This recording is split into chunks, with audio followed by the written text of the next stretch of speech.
Spirit of the law, hilchos Shabbos, Ayin Beis Hey. Mitzvah akol other. It's a mitzvah on every person, even though he has many servants. Nevertheless, he himself should do something for the honor of Shabbos. Something should be done. Shabbos Kodesh. In order to honor Shabbos, different. That's what the Amorai did. With a slice of vegetables, very thin. Rabbi Yosef would chop wood. If they would like the fire, Rav Nachman Sakis Abayis Nachas came. That's Rishon Shabbos. Nachman would clean the house, get the house ready, set the house up, bring in the vessels necessary for Shabbos. And remove the unnecessary vessels. From the Amoraim, a person should learn and say, I shouldn't say, oh, what, me clean? No, this is the honor, since this is the way that he's honoring the Shabbos. Could you imagine someone who knows the king is coming and the house isn't quite ready? What would he do? He'd run to prepare his house. He'd run, he'd do anything he can. Everything has to be ready, everything has to be set. Someone once came to Chazanish. He said, my wife doesn't manage to clean the house properly. Before Shabbos, it gets very, very close. He said, well, help her. It was Ma'aseh Stipler also. Someone once came to Stipler, he was newly married. He told him, he said, I want to have questions how to learn the keys, this way, how to learn breath, how to learn depth, different things about how to learn. He was obviously a big, very, very diligent student. He really wanted. He looked at his website. I hear you're a big masman. You're very diligent. Tell me, do you help your wife at home? He said, no, my wife, she only wants to go to the basement. She doesn't want to. He said, yeah, that's your mitzvah. Absolutely, that's wonderful. I said, but your mitzvah is to make sure to help anyway. And you need to be home and help your wife. You can't just sit in the basement and leave her everything on her shoulders. That's not how it works. That's the befrat. You have Shabbos, the Shabbos Kodesh. A person has to be very, very careful to do whatever he can, not to fall into strife, not to fall into argument. I remember if I sit over the Beis Aaron, so where did the Beis Aaron? Don't remember. Anyway, the Beis Aaron says that I said over here. The Beis Aaron says that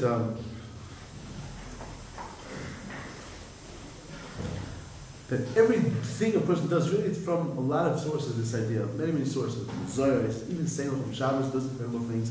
Every action a person does for Shabbos is a big deal, it's a big difference. The wife of the Gro, there's a famous, beautiful story that she used to collect money with a friend I think it was every Shabbos time. So once someone asked her a question, where do I get to this person or this place, that street? So the person said, there. She pointed down over there. So when she left the world, they talked among themselves, decided, whoever leaves the world first will come back and give over a little something from what's important there. So this woman passed away first. She came to the girl's wife. She said, I can't tell you what happens here. But one thing I can say, even the tiniest little thing is very, very, very precious.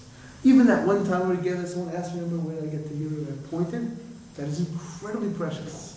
The Secretary Nachman says, a person, if he raises his pays, moves something, makes a movement, the worlds, these incredible spiritual structures we can't begin to imagine, are shaking and moving. He has no idea. Every bit it moves is so precious. It's an amazing thing. In Kelm, there was a kohen that the more important Bachrim, they were the ones who had the merit, the right to clean the Beis Medrash. So all different people sent to Kelm. Kelm was a very special place, a great name. It was a very, very special place. There's learns the Kelm is from. It's full of very powerful tochen, a lot of very beautiful content there. So one time this mother she was very, very wealthy. She sent her son to learn in Kelm. Oh, sir, great. So she comes in to yeshiva unexpected. She was passing by, whatever. She drops in, and it's Yuni, I think it was, and she sees her son sweeping into the room. My son goes to Kelm, let me be a janitor. So the Alter of Kelm heard, he said, no, my dear woman, I'll tell you, He said, "Verbas care do, care develop." He who sleeps here sweeps the whole world. And when you learn how to move the world, so the idea is that's what every person we prepare for Shabbos, when we're doing something for a mitzvah, trying to do something for a mitzvah, we are sweeping the whole, we're moving the whole world. We have no idea what it means, what we're doing, how incredibly great every little effort is. We just don't understand it. Malachim, angels, it's big things. We have no idea. We don't understand. We don't know. This is the problem. If we really do, we would say, wow, we start to be different. We change it. We change things around. We don't really know. We don't really know. We have to learn. We have to know. We have to understand. Right? Preparing for Shabbos is not b'diavad. This is the Chaznish. Someone asked about different mitzvahs, whatever, different mitzvahs. You go around doing it. You buy new nesra, you do this. It takes a lot of time. But the Torah, maybe you should buy a set or something. If someone pick up for you, anyway, b'diavad, fine. B'diavad, but I learned. Commentary can pull on, right? So Chazanish said, no. Why? Because when you do what you need to do, what's normal to do for the mitzvahs, what you need in a proper way, he said that enables you, brings a person to Tahara, and that enables a person to learn better.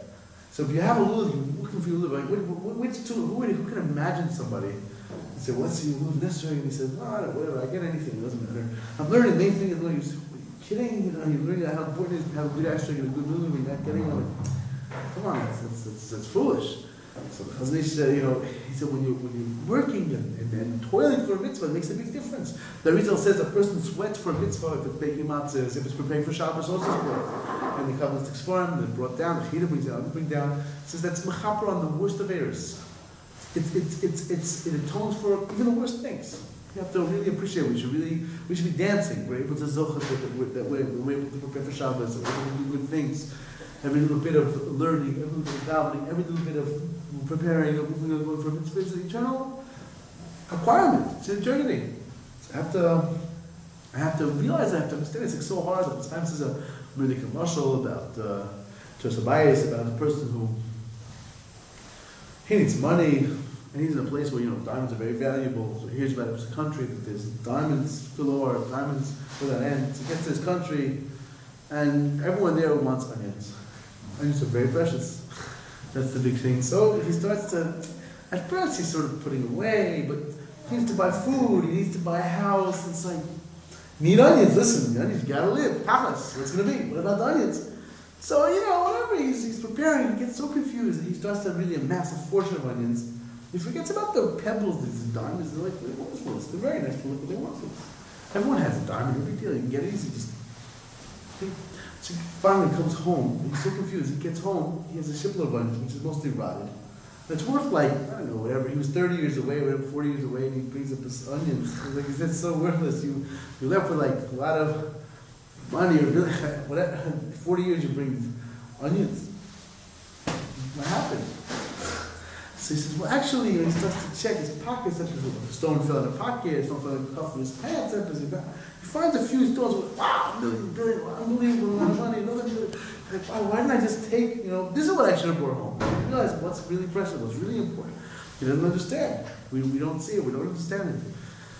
And it's a pity. It's another mashal that Chaim also says, it's a beautiful mashal. There was a person who came to town and said, I have a whole way of getting diamonds, finding a place with gems, and he had a whole proposition, trying to find a young man to help him be a partner or get a big share.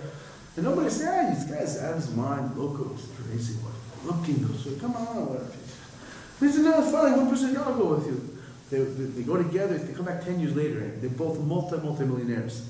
How did the other young man feel? Like, wow, why didn't we just, should have hop around? This person has the ability to learn, has the ability to daven, the ability to be uplifted, be able to serve Hashem, to be able to really find himself, to, you meet people who went to work, they went to whatever they went through in life, it's, the best years are these years. The person who's sitting learning, he's able to find time, that's the best time. That's the best time. And there's no reason, at the very least, the person should extend this time.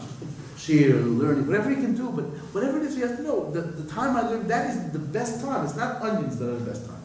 It's when I'm involved in the diamonds, that's the best time. That's what we have to know. That's what we have to realize. We have to work very, very hard. We have to know, it's part of the idea of Shabbos. It's all over. No money, no nothing. Google, how nice clothes do you have? It's nice, right? You can better dishes, work dishes. You stop everything. You're saying it's going to stop. Get the diamonds together. Grab the onions. Get the diamonds. That's what we're trying for, that's what we're looking for. And you know, the food on Shabbos is very precious. And as a person falls, the violent Shabbos, b'shoigig, it's a little Shabbos, extra Shabbos food, a little kavanah, whatever you want to say. The Shabbos food has the ability to mechaper, you can atone for hilchos Shabbos. Shabbos food is very high. It's very not simple. Because we're partaking, we're trying to have Yishva Das, and Baal Shem Tov said, the person trying to get the body calm so that his mind can work, his heart can work. He can connect to Hashem, he can up this vegan, the simcha, the kedusha, not just kugel. That's not what Shabbos is about. Shabbos is about realizing, everything's going to stop. Shvita in Hebrew is a strike. Everything stops. We're done. That's the tell. Shabbos is the person that sits around and doesn't do any work. He can't work because he was damaged. He gets money, compensation. So Shabbos means Shabbos is everything stops. That's what Versh explained. Everything stops. So where am I going? What's my direction? Am I going after the diamonds or the onions? What am I doing in life? That's what we're really looking for. That's what we're really trying to unravel and figure out. To have the patience to prepare for Shabbos properly, 6 days a week, and take in Shabbos like it should be, and change ourselves for the better.